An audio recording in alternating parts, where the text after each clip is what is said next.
Hello, welcome back to my channel. Today's video is going to be fun for me because I just get to talk about books for like 10 minutes. I'm talking about every single book I read in January. I read 7 books in total. There are not 7 books here, and actually only 3 of these were actual books that I read. The others were DNFs. But I really utilized my Kindle this month because I was doing 25 things and I could not carry around a book in my bag, so I really utilized my Kindle. So let's talk about the Kindle books first, and then let's get to the pile. I know you guys already see the top book, but pretend you didn't, okay? Okay, so the first book that I read on my Kindle was Story Life of AJ Fickery. You guys have heard me talk about this book an abundance of times. Literally, I will talk about it in my grave. It basically follows AJ Fickery, of course, and it's him learning to love after he lost his wife in a car accident. Like the cutest little small town that this all occurs in, and it's like, I like every single one of the characters. It felt like every character had a real honest play on how AJ Fickery is just learning to love life again. Parts of it made me cry, parts of it made me smile. There was also like, I guess, twists that happened in the book that I was like, oh, could not have had a better start to the year than that book. That's a 5-star book for me. I've never read that type of book before. I normally just read like rom-coms or fantasy books. Anyways, you guys get what I'm trying to say. I love that book. 5 stars. Go read it. It's so good. I think about it daily and I could cry right now thinking of it. Oh my god. I'm like actually about to cry. Anyways, moving on. Can we move on?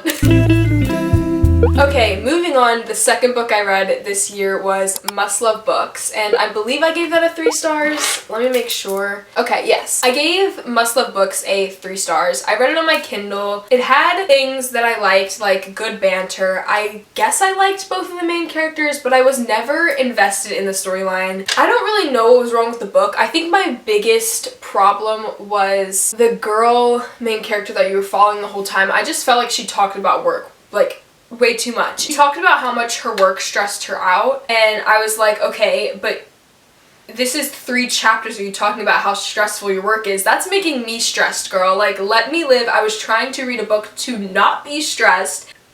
Anyways, the whole book follows Nora, who works at a publishing agency, and she wants to be an actual editor, but for right now she's kind of like an assistant almost, and she hates it. So she basically decides to work with a rival company at the same time. There's also romance in it, which is why I said I liked the banter. I don't know. It was a 3 stars for me. I didn't love it. I felt like the girl talked about her job way too much, and then the guy had no other plot line except for trying to publish his book and the girl.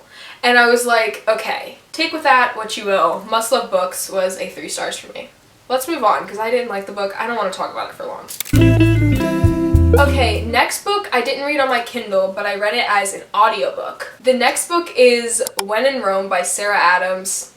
Chef's kiss. I can always trust that Sarah Adams will have a good rom-com. I think I rated the book a 4 stars. I'm so sorry that I have to keep checking. Basically, I liked the book and I appreciated it for a palate cleanser. This is like the perfect palate cleanser book because it's a good book. It'll keep you interested, but it's not like gut-wrenching or anything like that. It's just a cutesy little fun book. This basically follows Amelia and Noah, I believe his name is. Amelia is, I believe she's a famous musician, and she decides that she's getting fed up with it, like she's going insane, so she decides to go to Rome, Kentucky. There's a cute reason why it's Rome, Kentucky. And then she meets Noah because her car breaks down. It's so cute. I liked all of the characters in the book. It was a cute little rom-com. I liked how they didn't really have like a 3rd act breakup, which sets me off to oblivion normally, so I appreciated that. Loved the book. I rated it 4 stars. I think it was cute. So When in Rome, let's move on, because I also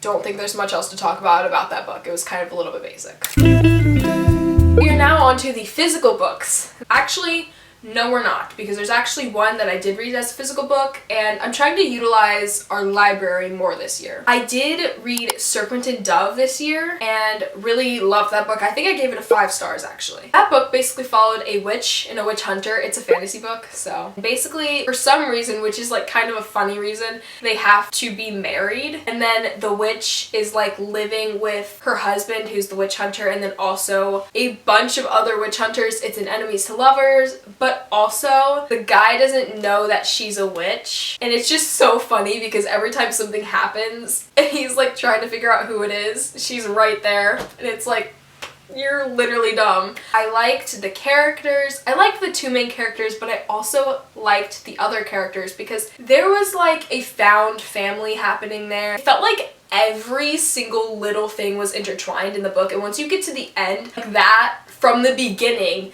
tied into this, and also it left me on a cliffhanger, and I feel like every time a book leaves me on a cliffhanger, it already gets one more star because I think about it, you know what I mean? Anyways, we'll move on to the actual physical books that I have.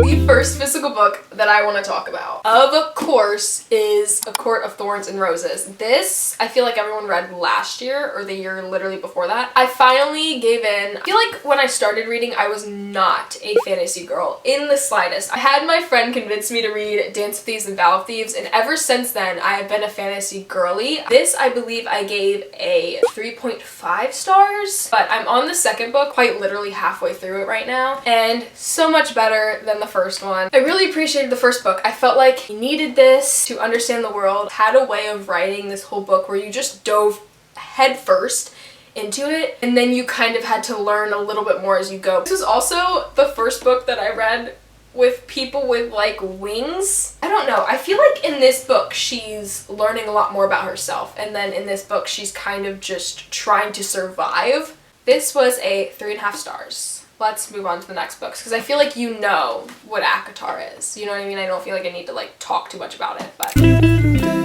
next book was a 5-star, and it's The Perfect Marriage. Loved this book. But also take what I say with like a grain of salt because I'm not a thriller girly. It's hard for me to separate the fact that this is a literal story. Like, this is words on paper, not something that's happening in real life. Like, I don't need to be hyperventilating, like crying, like freaking out, panicking. Like, if you guys watched my 24-hour reading challenge video, I read this in there, so go watch it if you haven't already. This basically follows Sarah and Adam, and it's a split POV, and they are married, and Adam gets caught cheating, but the way that he gets caught cheating is because his mistress is found dead in their second house. Sarah is his wife and a defense attorney, and she decides to basically help him on this case because even though he cheated on her, she's like, he's still my husband, he doesn't deserve to literally die. But there were so many suspects, I don't feel like there were twists. Either I'm oblivious or this book was good.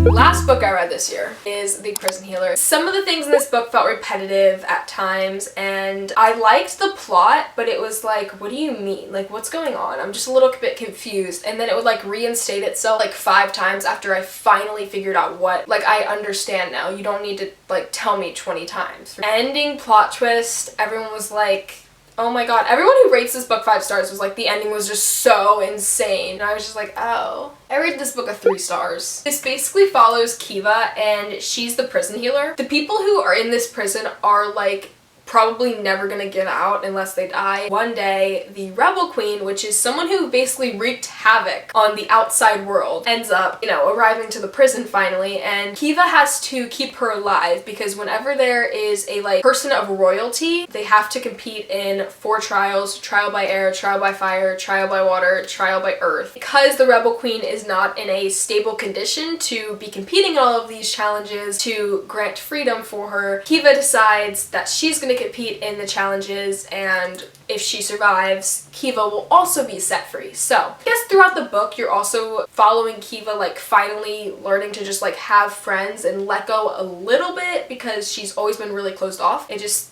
I don't know, this book felt really stagnant and like repetitive. But that also could have easily been because I read it while I was doing a 24-hour reading challenge and I read this one at nighttime. Part of my feelings toward this book could have easily just been because of a 24-hour challenge.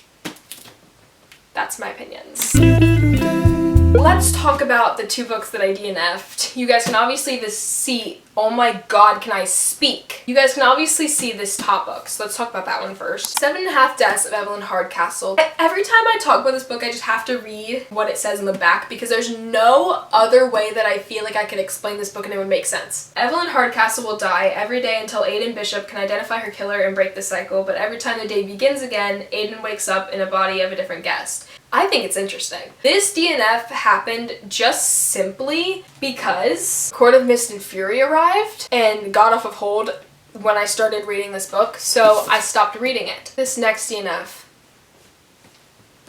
Icebreaker by Hannah Grace. You guys know how I feel about this book, and I am so sorry to the people who like it. I don't understand how. It's basically a rom-com, enemies to lovers. They were enemies for like 2 pages. Let's be so for real right now, guys. I can't rate it because I did not finish the book. But if I were to rate it, it would probably be a 1 star. Thank you guys so much for watching today's video. Please subscribe. I'm trying to actually like work on my YouTube channel for once. That's all I have to say. Love you so very much, and I'll see you guys super soon. Bye.